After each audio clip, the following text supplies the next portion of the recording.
Bonjour les amis, nouvelle vidéo aujourd'hui pour parler de Javier Moro qui était l'invité de TVL pour parler de la fin de l'Union Européenne. Il va nous révéler pour lui quelle est la raison pour laquelle l'Union Européenne va s'effondrer. On va justement en discuter juste après que je vous ai montré l'extrait dans son intégralité. Juste avant, n'oubliez pas de vous abonner, le pouce en l'air, le partage, le commentaire. Tout ça c'est extrêmement important pour la chaîne et le référencement bien sûr de la vidéo. Et pour celles et ceux qui veulent me soutenir, ça se passe par Tipeee. Lien en description sous la vidéo, je vous passe l'extrait et on en parle juste après. Mais ce seront les événements qui vont provoquer déjà la fin de l'euro et ensuite, je pense, la disparition de l'Union européenne. Qu'est-ce que ça...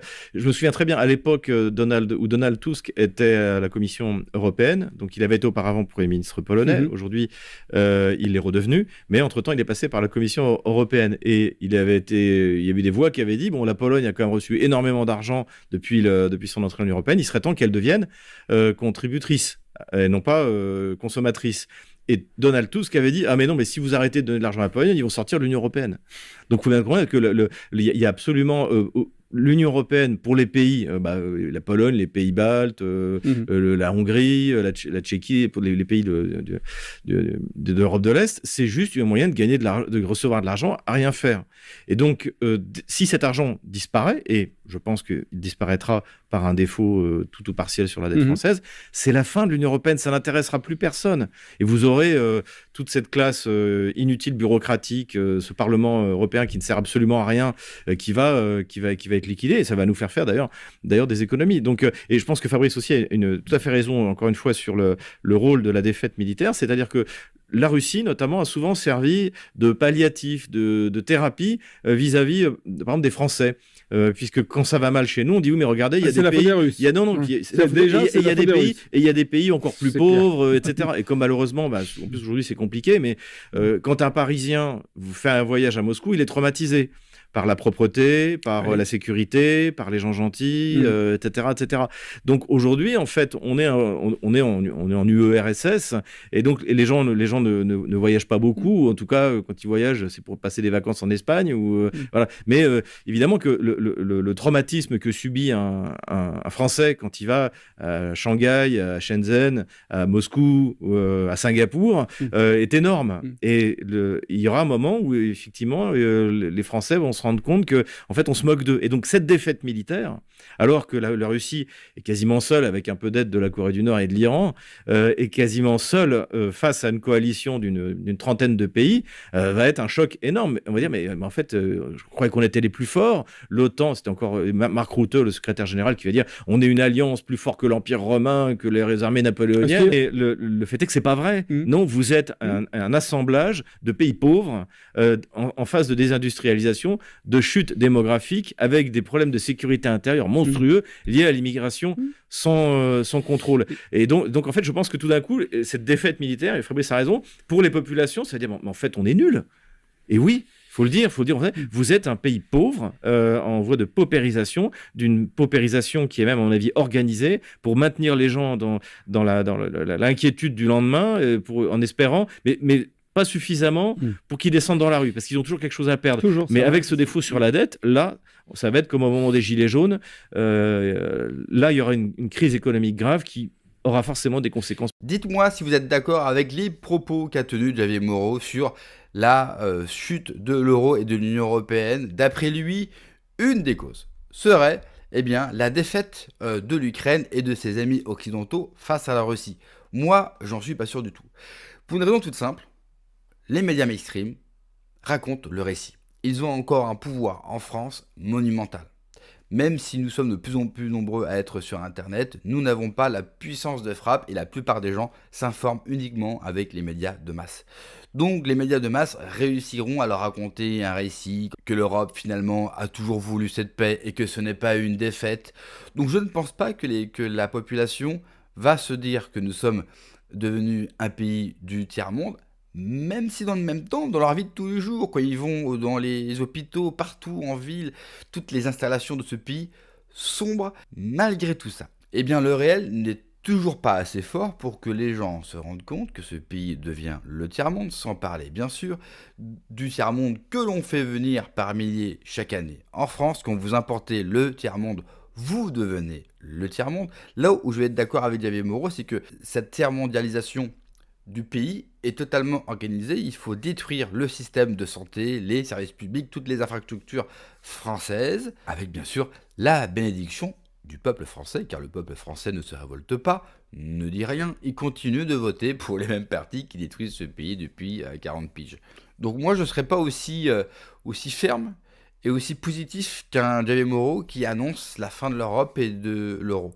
Je pense que l'Europe et l'euro a encore de belles années devant elle. Ce qui m'attriste. Après, je peux me tromper parce que l'actualité est tellement folle, alors qu'il se passe tellement de choses. En plus de ça, nous sommes dans des situations identitaires, économiques, sociales tellement précaires que c'est peut-être n'importe quel pays en Europe aujourd'hui qui peut imploser de l'intérieur. Soyons honnêtes, seul un pays comme la France, en tout cas avec le poids qu'elle possède et qu'elle a au sein de l'Union européenne, pourrait la faire péter. Parce qu'il resterait plus que l'Allemagne, et l'Allemagne ne paiera pas pour garder l'Union européenne. Donc moi je ne pense pas que ce soit la guerre en Ukraine, ou le fait d'avoir un pays sale, d'avoir un pays où il y a une insécurité folle. Alors c'est vrai que la plupart des gens, dès qu'ils quittent la France et qu'ils vont en Russie ou dans notre pays, la plupart des Français sont partis en Espagne cet été et non pas en France. Ils ont pu constater des pays propres, des pays où vous êtes en sécurité. Donc ça, ils le constatent bien, qu'ils vivent d'une manière différente que chez eux. Mais ça ne sera toujours pas suffisant. Je pense que si jamais les gens doivent se bouger un petit peu, et il serait grand temps, je pense que ça sera le fait d'une accumulation de choses et la goutte d'eau qui fera déborder le vase. Et généralement, la goutte d'eau, c'est un peu un truc insignifiant. Un peu comme les gilets jaunes, c'était le prix de l'essence, qui est un truc dérisoire, c'est que le prix de l'essence en France a toujours été cher. L'État taxe à plus de 80% le prix de l'essence. Je vous laisse imaginer si un jour un gouvernement déciderait de mettre seulement 20 à 30% de taxes sur l'essence. Eh bien, imaginez combien on paierait à la pompe. Aujourd'hui, l'essence est encore plus chère qu'avant. Personne ne se bouge. Le gaz, l'électricité, vos courses, tout est plus cher. Et pourtant, pas de gilet jaune 2.0. Toujours pas de réaction. Alors oui, on nous annonce, bien sûr, la rentrée. La rentrée va être tonitruante, la rentrée va être chaude. Ça fait tellement d'années qu'on annonce que cette fois-ci c'est bon, les Français sont vraiment énervés et il ne se passe jamais rien. Alors oui, il y a bien 2-3 manifestations, il y a bien des émissions spéciales sur telle ou telle profession en crise, et la vie continue. Je ne sais pas ce qu'il faut aux Français pour qu'ils arrêtent de continuer leur vie et qu'ils prennent leur destin en main. Qu'ils comprennent que leur vie est liée à leur pays. Si leur pays s'effondre, leur vie aussi. C'est pas parce qu'aujourd'hui leur vie, pour quelques-uns, va bien et tant mieux, que ça ne va pas s'effondrer.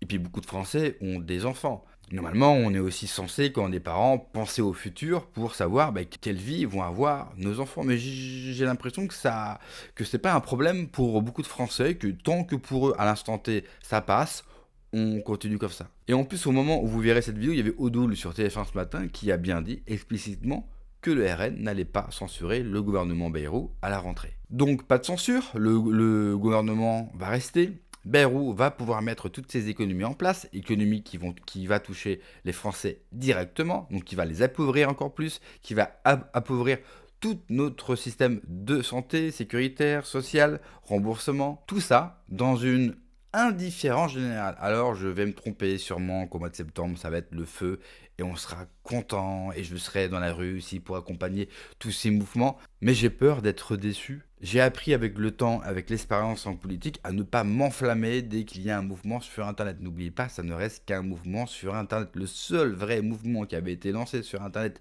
et qui a pris réellement de l'ampleur, c'est les Gilets jaunes. C'est le seul. Pour les autres, oui, nous avons eu quelques manifs, quelques blocages qui n'ont servi à rien, bien sûr, mais jamais quelque chose de suffisamment puissant pour peut-être espérer un changement radical. Et je rajouterai un dernier point, je suis vraiment pas sûr, moi, que la plupart des Français pensent vraiment que nous sommes devenus un pays faible et un pays du tiers-monde. Je pense que le récit qui est fait par les médias mainstream est tellement encore puissant que la plupart pensent que non, on est encore la France, quoi.